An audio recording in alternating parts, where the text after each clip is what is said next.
आज की क्लास में हम पढ़ने वाले हैं linear partial differential equation with constant coefficients. तो मैं हेडिंग डाल देता हूँ पहले, linear partial differential equation with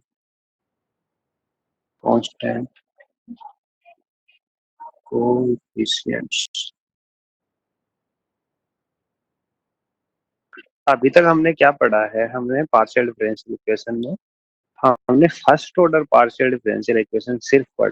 first order में हमने लीनियर और non linear partial differential equation हमने पढ़ा है। First order linear partial differential equation को सोल्व करने के लिए आपने लीनियर और जो दूसरी लीनियर पार्शियल डिफरेंशियल इक्वेशन थे उनको सोल्व करने के लिए आपने लेग्रांजेस मेथड का यूज किया था, और non linear partial differential equations को सोल्व करने के लिए आपने शार्पिट मेथड का यूज किया। आज की क्लास में हम लीनियर पार्शियल डिफरेंशियल इक्वेशन पढ़ेंगे, but higher order linear partial differential equations पढ़ेंगे with constant coefficients. With constant coefficients means उनके जो कोफिशिएंट है, जो भी Y double dash Y triple dash, इनके कोफिशिएंट कॉन्स्टेंट्स होंगे, वेरिएबल्स नहीं होंगे। तो वो होता है linear partial differential equations with constant coefficients. Okay, तो स्टार्ट करते हैं। पहले हम general form of nth order linear partial differential equation देख लेते हैं। जनरल फॉर्म किस टाइप से लिख सकते हैं? General form of nth order linear partial differential equation with constant coefficient. Constant coefficient. General form कुछ इस तरीके से होगी। सम कांस्टेंट ए नॉट और nth order partial differential with respect to x del z power n upon del x power n plus a1 partial differential equation है। यहाँ पर भी nth ऑर्डर ही रख रहा हूँ, del z, बट यहाँ पर del x power N minus one है एंड वन टाइम वाई के रिस्पेक्ट में डिफरेंशिएट किया है। तो ये भी, इसका ऑर्डर भी यहाँ भी एन है, यहाँ पर भी एन है, बट यहाँ पर एक्स के रिस्पेक्ट में एन टाइम डिफरेंशिएट किया है एंड वाई के रिस्पेक्ट में one time, plus A one del N Z upon del x power N minus del Y plus and so on. इस टाइप से चलते चलते इस टाइप से आया A N del N Z upon del Y power N. इस type से आ गया, मतलब एक्स की पावर आपके कम होते होते जीरो हो गई एंड वाई की पावर से इंक्रीज होते होते एन तक चली गई। तो ये तो हो गया एन ऑर्डर का, ये तो एक टर्म हो गई एन ऑर्डर की, जितने भी टर्म थी मैंने एक साथ लिख दिया। फिर प्लस अब मैं एन माइनस वन ऑर्डर के टर्म्स को एक साथ रखूंगा, तो some B naught del N minus one Z, यानी जेड को N minus one times partial differentiate किया है विद रिस्पेक्ट टू एक्स। फिर B one del N minus one Z, यानी again N minus one times partial differentiate किया है with respect to del x power N minus two, N minus two times तो x के respect में and one time y के respect में। And इस type से करते करते जितने भी टर्म्स हैं एन माइनस वन टाइम्स जो पार्शियल डिफरेंशिएट किया है वो मैं लिख देता हूँ। लास्ट वाई की पावर इंक्रीज होते होते कितनी हो जाएगी? N time differentiate del Y power N minus one, तो वाई के रिस्पेक्ट में भी n minus one time differentiate किया, प्लस डॉट डॉट डॉट। तो देखो, ये जो पहले सबसे पहले मैंने लिखा है ये टर्म, ये सभी की सभी nth ऑर्डर की हैं। ये जो सभी टर्म है ये एन माइनस वन ऑर्डर की है।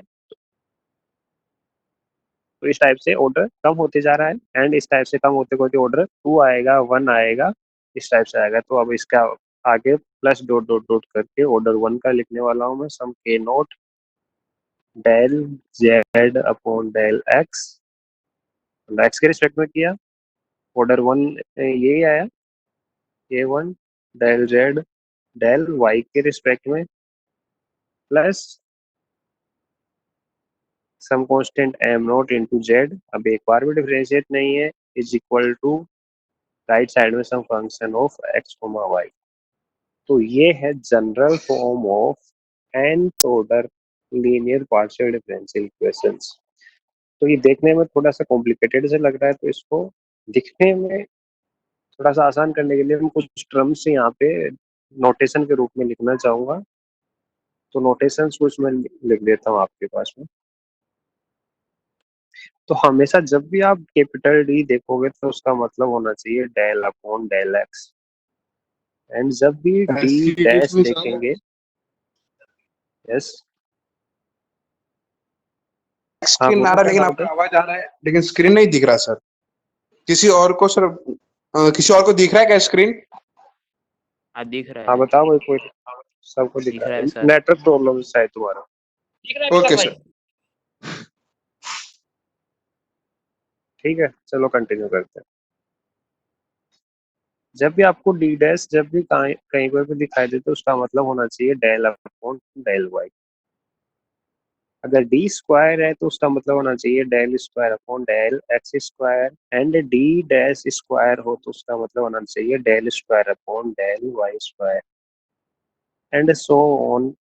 अगर मैं डी पावर एन अगर लिखूं तो उसका मतलब होना चाहिए del n upon del x power n, and D dash power n हो तो उसका मतलब होना चाहिए del n upon del Y power N. तो ये नोटेशंस है। इन नोटेशंस की हेल्प से मैं जो ऊपर जनरल फॉर्म है उसको मैं री राइट करता हूँ तो किस टाइप से लिखा जाएगा। सो री राइटिंग जनरल फॉर्म, तो किस टाइप से आ जाएगी, क्या था कांस्टेंट ए नोट, ऊपर देखो आप, constant A naught del power N Z upon del x power N. तो del power N upon del x power N को क्या बोलते हैं, डी पावर एन, और जेड साथ में मल्टीप्लाई है तो इसको लिख सकता हूँ मैं डी पावर एन। जेड को मैं एक साथ बाहर राइट में लिख दूंगा तो वो देखो आप किस टाइप से आएगा, फिर A one D power N minus one हो जाता है और डी डैश हो जाता है, मतलब एक्स के रिस्पेक्ट में N time differentiate and Y के रिस्पेक्ट में one time plus A two D power N minus two हो जाता है, डी डैश स्क्वायर हो जाता है, एंड सो ऑन। इस टाइप से होते होते A N D dash power N, इन सब के मल्टीप्लाई में मैंने लिखा हूँ यहाँ पर जेड, जेड आएगा, पर मैं अभी वो जेड अभी और आगे लिखने वाला हूँ, plus some B nought D power N minus one plus b one D power N minus two D dash and so on plus plus plus D n minus one into D dash power N minus one, फिर plus plus plus plus k nought D plus k one D dash plus m nought, ये सभी terms और इनके सबके multiply में z is equal to function of x y. तो यहाँ पे डी का मतलब डेल वाई डेल एक्स है, डी डैश का मतलब डेल वाई है, और इनकी पावर है तो उतने टाइम्स आपने इसको डिफरेंशिएट किया हुआ है विद रिस्पेक्ट टू एक्स और वाई रिस्पेक्टिवली। तो ये इस टाइप से लिख सकते हैं, इसको री राइट मैंने किया है, या फिर इसको आप ऐसे भी लिख सकते हैं और शॉर्ट फॉर्म में। आप लेफ्ट साइड में देख रहे हो तो ये फंक्शन ऑफ डी और डी डैश है, इसको ऐसे लिख सकते हैं function of capital D D dash multiplied by z is equal to function of x y. तो ये है general form of first order linear partial differential equations with constant coefficient की जनरल फॉर्म। आपने जनरल फॉर्म देख ली। अब इस type की पार्शियल डिफरेंशियल इक्वेशन को हम कैसे सोल्व करेंगे, सोल्व करना आसान है, आपके 4 फिट मेथड से काफी आसान है। तो ज्यादा ऑर्डर है इसका मतलब ये नहीं कि ये ज्यादा हार्ड होने वाला है, ये ज्यादा इजी है as compare to first order. तो ओके, इसका सॉल्यूशन 2 पार्ट्स में होता है, complementary function and particular integral. तो मैं यहाँ लिख सकता हूँ the general solution of this partial differential equation consist of two parts. वो क्या होगा, general solution is equal to, first part जो होता है उसको बोलते हैं कॉम्प्लीमेंट्री फंक्शन। तो उसको मैं लिखता हूँ कॉम्प्लीमेंट्री फंक्शन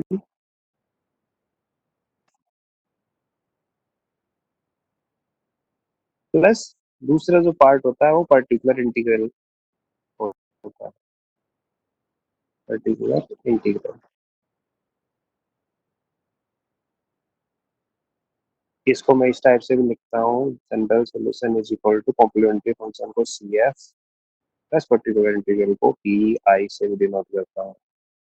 जब भी हमें इस टाइप की पार्शियल डिफरेंशियल इक्वेशन का सॉल्यूशन निकालना है तो उसके टू पार्ट्स होते हैं, complementary function plus particular integral. तो कैसे निकालने होते हैं वो मैं आपको बताऊंगा। कॉम्प्लीमेंट्री फंक्शन कैसे निकालते हैं, पर्टिकुलर इंटीग्रल कैसे निकालते हैं। अगर दोनों निकाल लेंगे तो आपके पास में जनरल सॉल्यूशन आ जाएगा।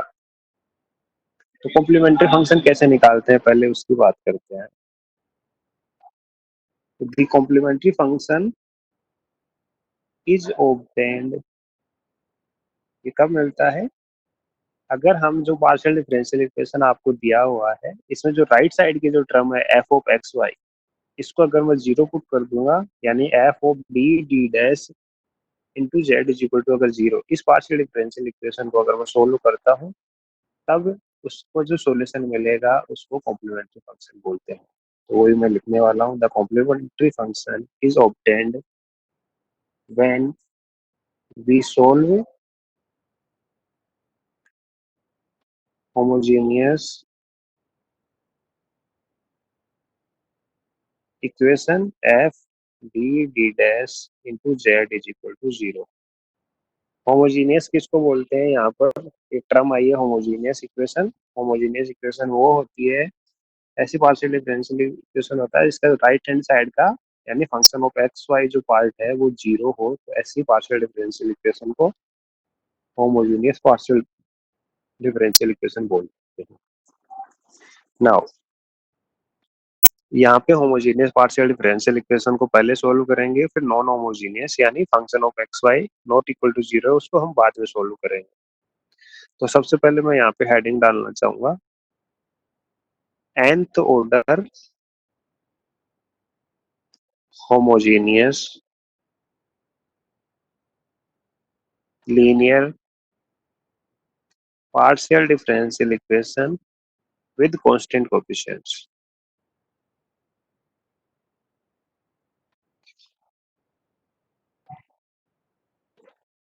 ठीक है,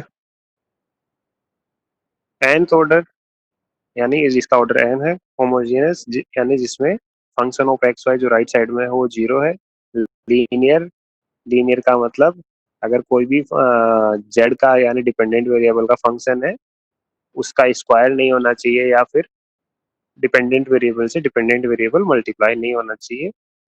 कांस्टेंट कोएफिशिएंट में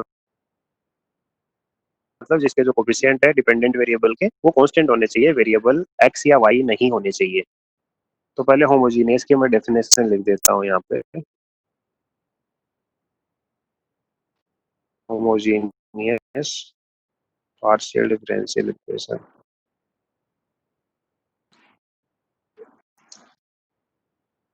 तो जो इक्वेशन है, the equation the partial differential equation, कुछ कौन सी partial differential equation, F D D dash Z is equal to F of x Y is said to be homogeneous partial differential equation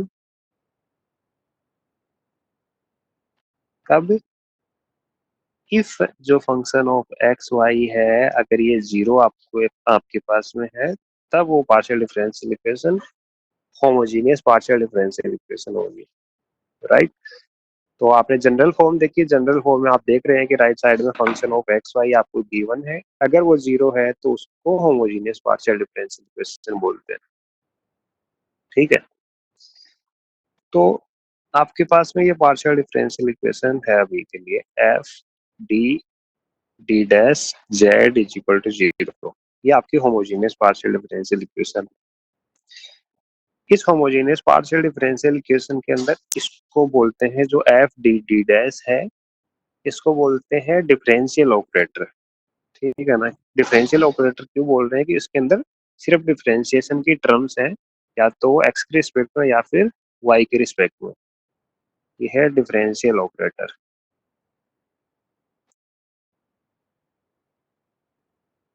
और Z आपका dependent variable है, right.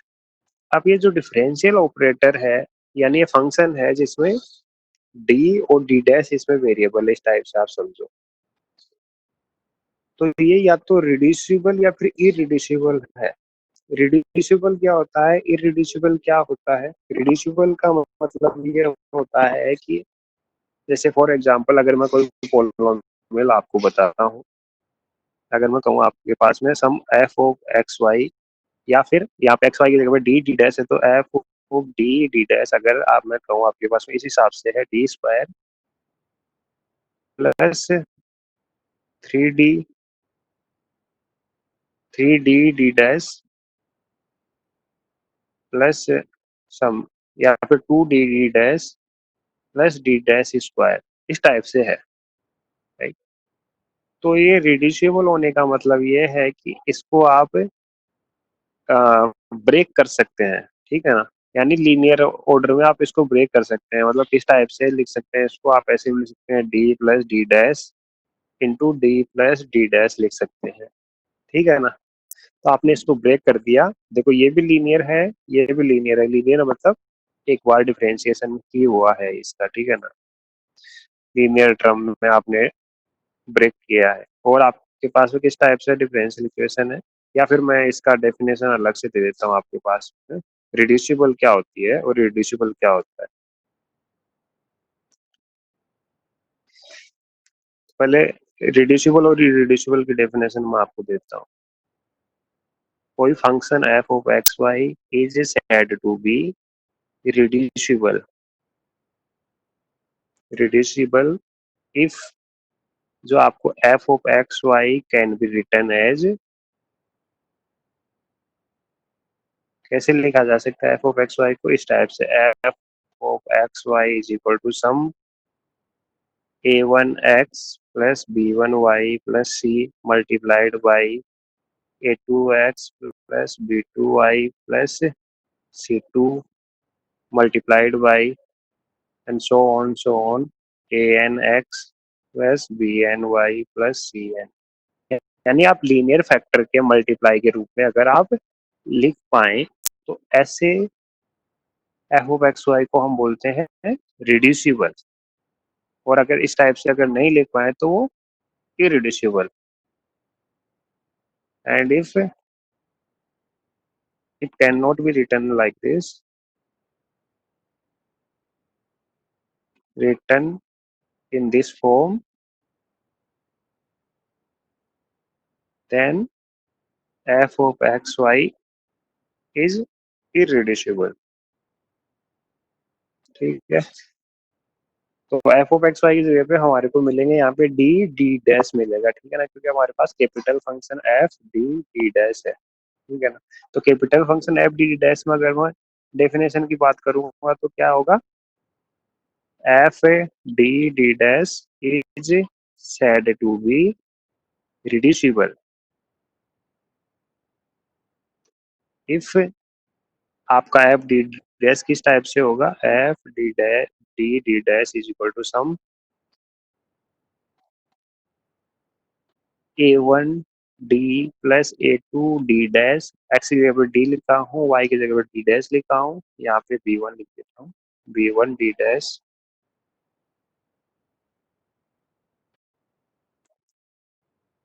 Plus c1 multiplied by a2 D plus b2 D dash plus c2 multiplied by and so on a and d plus a sorry b n D dash plus c n. या फिर इसको ऐसे भी लिख सकते हैं, multiply का मतलब पाई होता है, I is equal to 1 to n A I D plus B I D dash plus C I F D D dash. अगर इस टाइप से किसी ऑपरेटर को अगर मैं लिख पाऊंगा तो वो रिड्यूसिबल होगा। पाई का मतलब क्या होता है? मल्टीप्लिकेशन, और समेशन का मतलब सम होता है। तो ये पाई है, pi I is equal to 1 to N, capital pi बोलते हैं इसको। तो रिड्यूसिबल हो गए। हम यहाँ पे जो सोल्व करने वाले हैं जिन डिफरेंशियल इक्वेशन को, वो सिर्फ रिड्यूसिबल को हम सोल्व करने वाले हैं, इररिड्यूसिबल को नहीं सोल्व करने वाले हैं, क्योंकि वो हमारे कोर्स का पार्ट नहीं है, राइट। तो यहाँ पे हम यही डिस्कस करेंगे in this course. We will discuss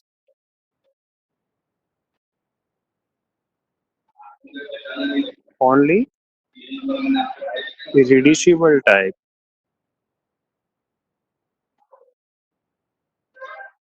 homogeneous partial differential equation with constant coefficients।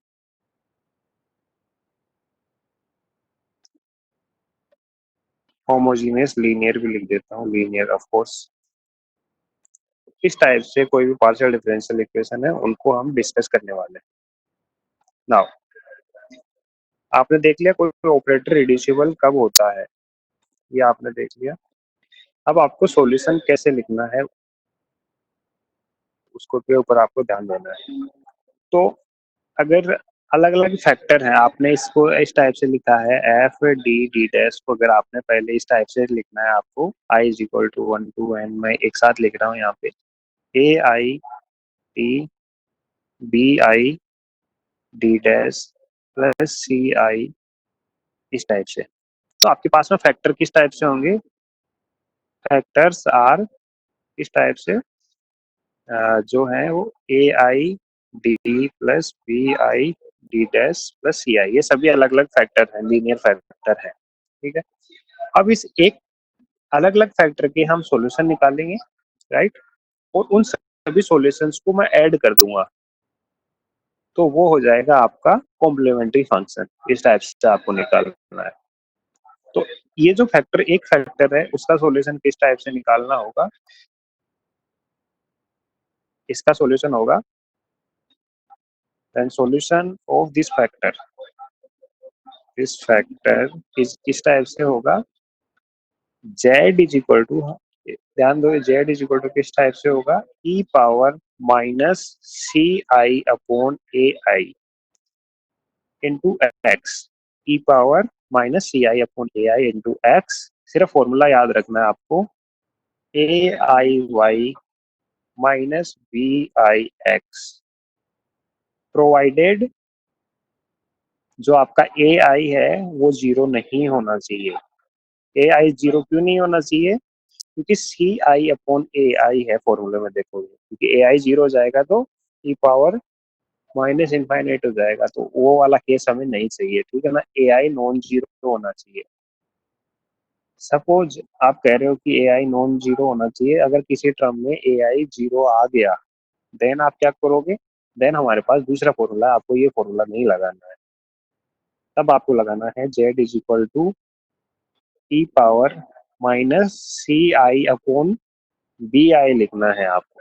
अब x की जगह पे यहाँ पे y लिखना है, ठीक है। जब बी आई लिखेंगे तो y लिखेंगे आप, और यहाँ पर सेम टू सेम रहेगा A I Y minus B I x, और यहाँ पे आपका जो बी आई है वो नॉन जीरो होना चाहिए, ठीक है। तो ये आपका दूसरा टर्म आ गया है, और ये दो केस हो गए।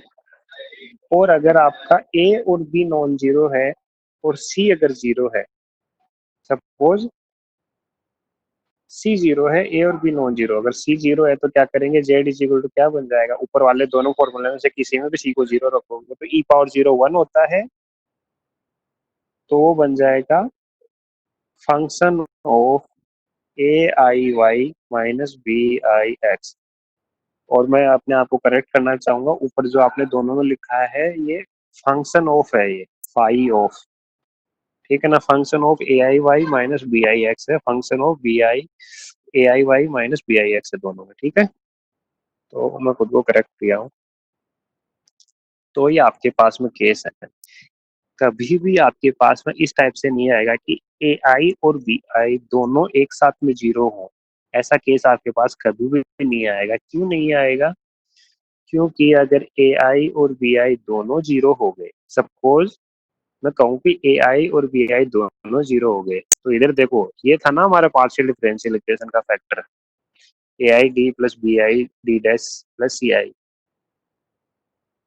तो इसमें डिफरेंशियल वाली टर्म तो बची ही नहीं। देखो ए और बी दोनों जीरो हो गए, तो डी और डी डैश के साथ वाले टर्म तो जीरो हो गई, सिर्फ आगे बचा कांस्टेंट, ठीक है ना। तो पार्शियल डिफरेंशियल इक्वेशन फिर बची नहीं है, तो ए और बी में से एक आपको नॉन जीरो हमेशा मिलेगा, ठीक है ना। तो ये वाली टर्म है, ये कब है? अगर सी जीरो है, if C is equal to zero आ जाएगा, तब आपका सोल्यूशन इस टाइप से आ जाएगा। ये आपके पास में केस है। एंड व्हाट इफ अगर आपके पास में रिपीट कर रहा है, कोई फैक्टर रिपीट कर रहा है, रिपीट करने का मतलब ये है कि अगर आपके पास में फैक्टर इस टाइप से है, factor is of the form, इस टाइप से फैक्टर है, मैं लिख के बताता हूँ कि A I D plus B I D dash plus C I, और इसकी पावर में कुछ रिपीट कर रहा है, यानी पावर एन टाइप में है आपका फैक्टर। अभी जो देखे थे वो सभी अलग अलग फैक्टर थे, ठीक है ना, इस टाइप का लीनियर फैक्टर था, इसकी पावर कुछ भी नहीं थी। अगर मैं कहूँ कि इसकी पावर अगर एन है, तो आपका रूट इस टाइप से आ जाएगा। तब इसका रूट आ जाएगा, देखो Z is equal to, Z is equal to आएगा इसका E power minus C I upon A I into X, इतना सेम रहेगा। फिर आपका ब्रैकेट स्टार्ट होगा, फिर function of A I Y minus A small लिखा है मैंने, तो A I Y minus B I x plus x into some function two, यहाँ पे फंक्शन वन फाइव वन है, फंक्शन टू मैंने फाइव टू से लिखा है, A I Y minus B I x plus and so on. कहाँ तक चलेगा? एक्स पावर, अगर यहाँ पे ऊपर एन है तो यहाँ पे x power N minus one तक रन करेगा ये, phi of one to N minus one तक, फाइव ऑफ एन आ जाएगा, phi of n a I Y minus B I x, ठीक है ना। अगर रूट रिपीट कर रहा है, यानी एन टाइम्स अगर ये फैक्टर हो रहा है, e power minus C I upon A i x, फिर function of A I Y minus B I x plus x into second function same plus up to x power N minus one तक। कब? जब a i not equal to zero है। अगर ए आई zero जाएगा तो B I non zero मिलेगा आपको, दोनों में से एक जरूर नॉन जीरो मिलेगा, तब मिल जाएगा ए पावर माइनस सी आई अपॉन, वहाँ पे बी आई लिख देंगे आप, इंटू वाई। सेम तरीके से आप फाइव वन ऑफ ए अगर आई बी वाई आई दोनों माइनस, इक्वल हो गए तो क्या हो गया? उससे कोई बी दिक्कत आई नहीं हो है गया तो इक्वल होने से, उससे हमें कोई प्रॉब्लम नहीं है ना। ए आई और बी आई दोनों इक्वल होने से हमें कुछ जीरो थोड़ी ना हो रहा है कुछ। देखो ऊपर देख सकते हैं आप, अगर ए आई और बी आई यहाँ पर देख लो कहीं पर भी किसी भी फॉर्मूले में, ए आई और बी आई अगर दोनों इक्वल हो जाते हैं, इक्वल हो जाते हैं तो हमारे पास क्या मिलेगा? ए आई Y minus A i x, उसमें तो कोई प्रॉब्लम नहीं है। ए आई और बी आई दोनों जीरो नहीं हो सकते, ये मैंने बताया, दोनों के दोनों जीरो नहीं हो सकते, इक्वल हो सकते हैं, उससे हमें कोई प्रॉब्लम नहीं होने वाली, ठीक है। और एग्जाम्पल देखेंगे तो समझ में आएगा, बहुत आसान रहेगा ये, ठीक है। तो इस टाइप से हो गया A I Y minus B I x plus x into function of A I Y minus B I x plus plus plus चलेगा X power N minus one तक, function of five of N minus one A I Y minus B I X, यहाँ तक, लिखेगा इस type से, provided यहाँ पर जो आपका बी आई है नॉट इक्वल टू 0 है। तो ये मैंने आपको दिया है इसकी आउटलाइन, जो मेथड कैसे वर्क करेगा।